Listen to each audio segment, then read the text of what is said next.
Bonjour minasan!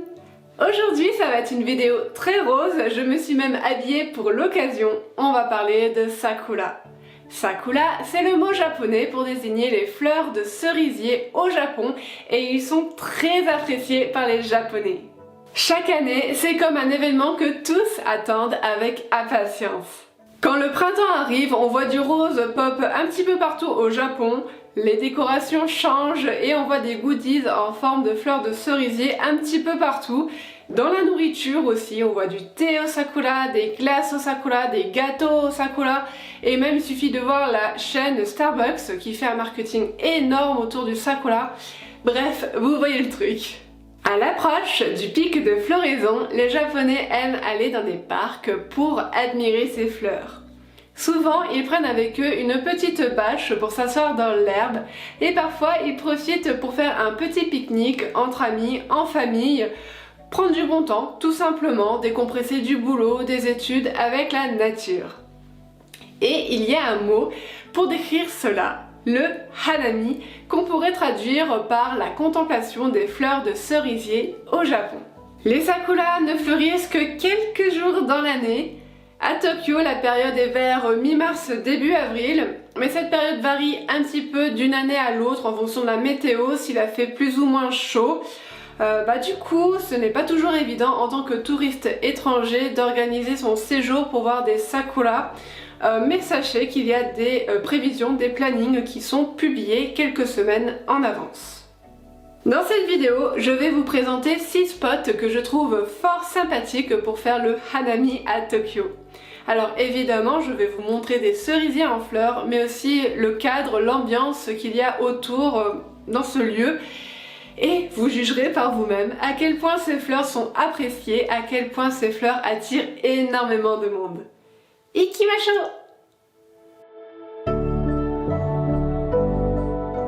Je commence cette liste par le parc de Shinjuku, d'un parce que c'est l'un des parcs les plus connus de Tokyo, mais aussi parce que c'est l'un des plus grands, il fait 58 hectares.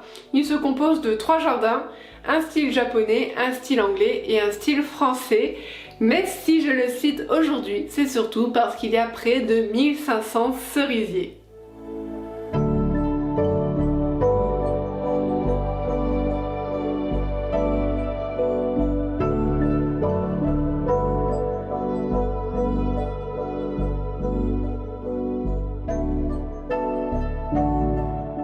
Comme le parc est très grand, il y a beaucoup d'espace pour s'asseoir dans l'herbe, sur des bâches, profiter de ces fleurs de cerisier entre amis, en famille.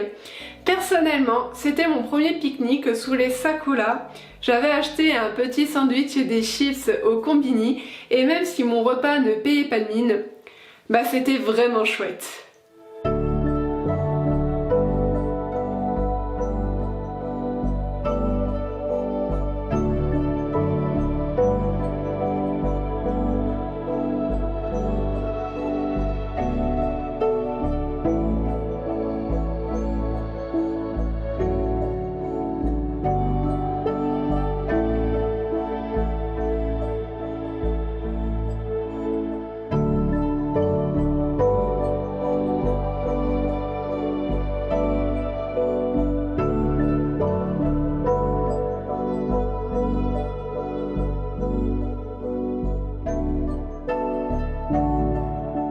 J'ai vu différentes variétés de sakura dans le parc de Shinjuku, des très blanches, des roses, des très roses, et j'ai vu celle-là qui était tout simplement magnifique.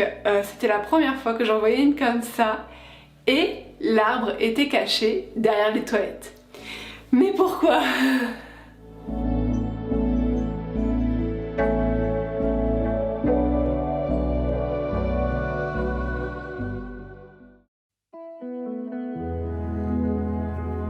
Le parc Yoyogi, non loin du sanctuaire Meiji, est situé dans le quartier d'Harajuku. C'est le coin des jeunes et l'ambiance est totalement différente par rapport au parc de Shinjuku. C'est plus brillant, ça bouge plus, c'est plus vivant. Des jeunes se regroupent dans ce parc pour se promener ou assis sur une bâche avec une bière à la main. On voit certains aussi faire des acrobaties aux branches des cerisiers ou s'entraîner sur des chorégraphies. Bref voilà, l'ambiance est totalement différente et contrairement au parc de Shinjuku, il est totalement gratuit.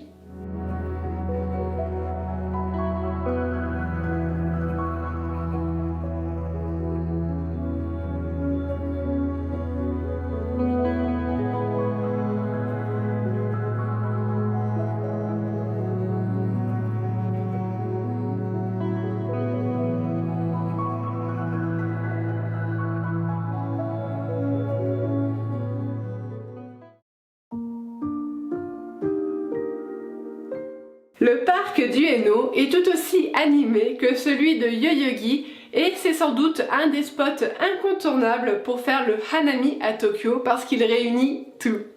D'abord, il y a près de 1000 cerisiers, il y a des sanctuaires et temples, il y a de la place où se poser, il y a des stands de nourriture, il y a une fermeture tardive dans la nuit, mais surtout, il y a un grand bassin et il est possible d'y faire du pédalo.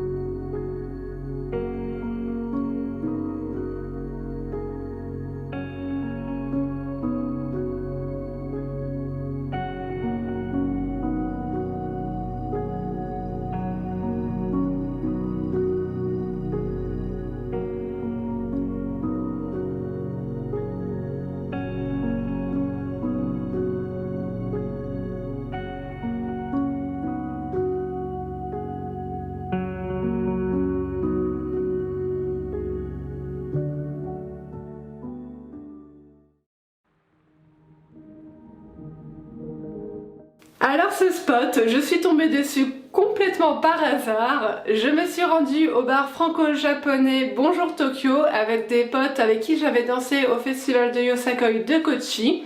On a fait quelques parties de Mario Kart, on a bu quelques verres et là, surprise, il y a Guigui d'Ichiban Japan et Amine de Japania. J'étais tellement trop happy. Bref, je ferme là la parenthèse et donc à 10 minutes à pied de ce bar, il y a le parc Likugien. Le parc de style japonais a beaucoup de charme. Au centre, il y a un étang avec différents sentiers qui permettent d'aller un petit peu dans tous les coins du parc.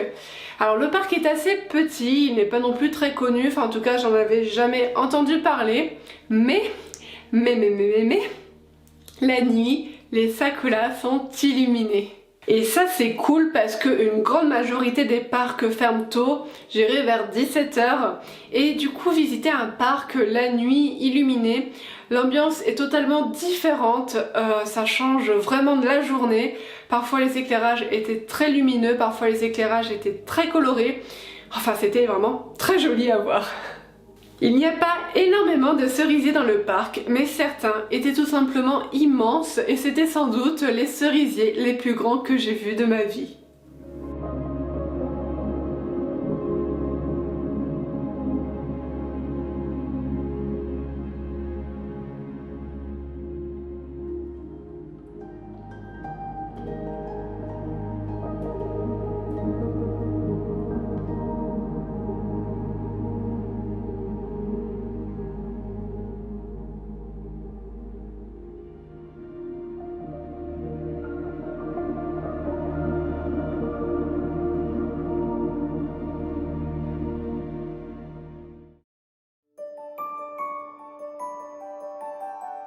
Il n'y a pas que les parcs qui permettent d'admirer les sakuras à Tokyo, la preuve puisque l'un des plus beaux spots est celui de la rivière Meguro. Imaginez une longue rivière, un long canal bordé à gauche et à droite de cerisiers en fleurs, formant parfois des tunnels fleuris, avec de temps à autre des ponts pour prendre des clichés parfaits, comme s'ils étaient là rien que pour ça.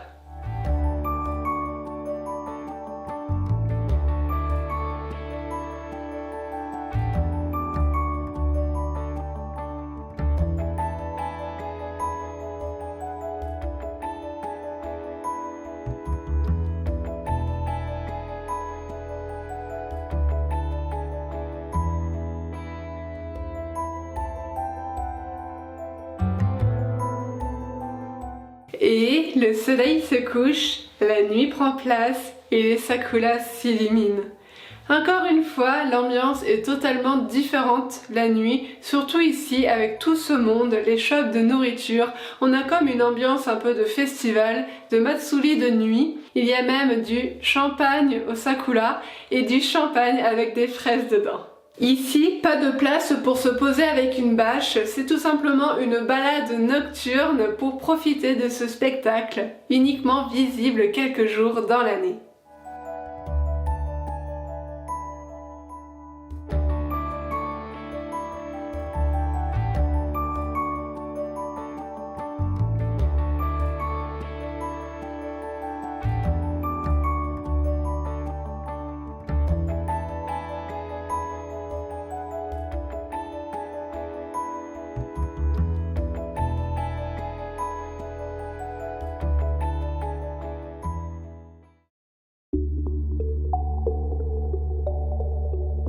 Chidori-ga-Fuchi est une allée le long des douves au nord-ouest du palais impérial de Tokyo.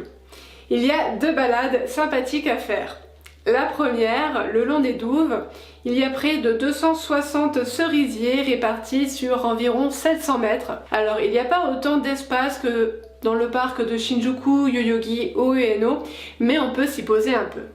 La deuxième balade et le must de cet endroit, c'est qu'il est possible de faire un tour en barque dans ce grand bassin.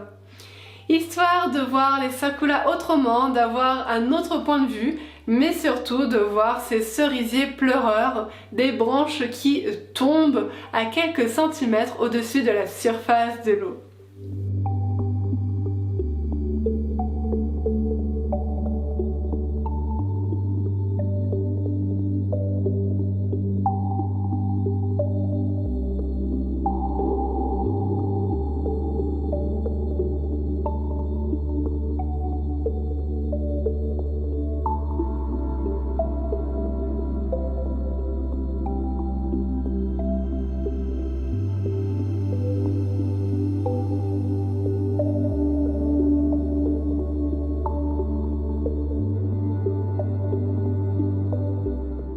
Il y a un super spot, mais il y a une file d'attente plus ou moins longue en fonction du jour de la semaine, de la météo ou du pic de floraison.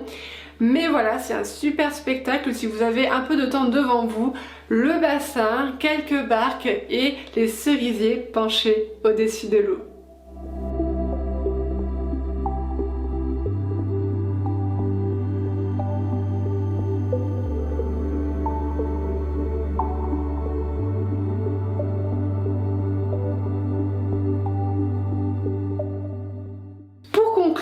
Tokyo est certes une grande capitale très peuplée, mais elle a énormément d'espaces verts et d'espaces très fleuris. Le hanami attire beaucoup de monde, encore plus à Tokyo. Du coup, si vous souhaitez éviter un petit peu la foule, je dis bien un petit peu parce que le hanami va toujours attirer du monde, et ben vous pouvez vous rendre ailleurs dans le Japon. Donc par exemple un peu plus au sud, là où la floraison commence, ou au contraire un peu plus au nord où la floraison est un peu plus tardive. Et pour terminer cette vidéo, j'aimerais citer le livre Tokyo ho Hanami des éditions Iseki Nicho. D'un, parce que j'aime beaucoup ce que font Alexandre et Delphine, et de deux, parce que je me dis que ce livre peut peut-être vous intéresser. Donc c'est différents spots pour voir les sakuras à Tokyo en photo, donc certains que j'ai mentionnés dans cette vidéo, d'autres non. Donc voilà, si ça vous intéresse, je vous mets le lien des éditions dans la barre d'infos en dessous.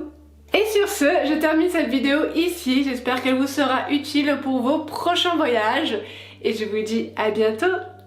Matane!